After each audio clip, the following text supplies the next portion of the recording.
Gentleman reserves the balance of his time. The gentlelady from Illinois, Ms. Biggert, is recognized. Thank you, Mr. Speaker, and I yield myself such time as I may consume.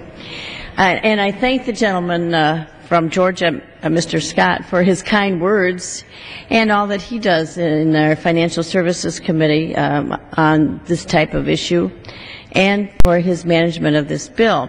And I rise today to join not only Mr. Scott, but my good friend, the gentlewoman from Texas, Judy Biggert Johnson, in support of this year's resolution making the 4th annual America Saves Week.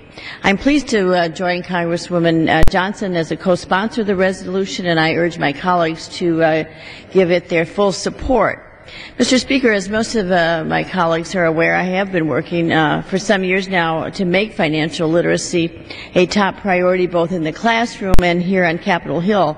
In 2005, I joined my good friend and co-sponsor of today's resolution, Congressman Hinojosa, to form the Financial and Economic Literacy Caucus to help equip students and consumers with the tools that they need to prosper in today's sophisticated marketplace. Since then, the term financial literacy has become an integral part of our legislative lexicon, especially as the need for financial literacy has become clearer than ever, with more and more American families relying on depleted savings to weather this period of financial hardship.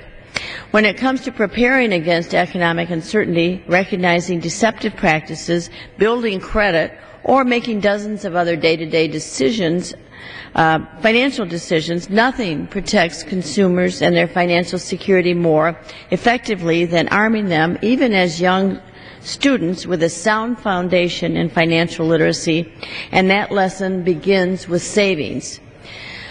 60% of preteens do not even know the difference between cash, credit cards, and checks, and yet only 26% of students are actively learning financial literacy from their parents. It is little wonder why 10 million U.S. households remain completely unbanked or without access to standard financial tools like a savings account. And that's what makes initiatives like America Saves Week important.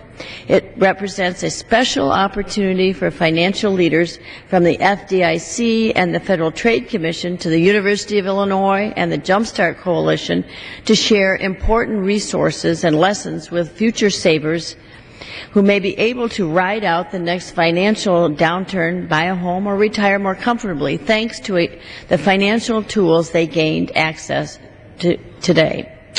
As the text of today's resolution suggests, the national savings rate has risen slightly as Americans spend more conservatively in the down economy. But as we recover, the next step must be to help families to set goals, plan effectively, and invest wisely during those times when they are most able to build an economic buffer against future needs.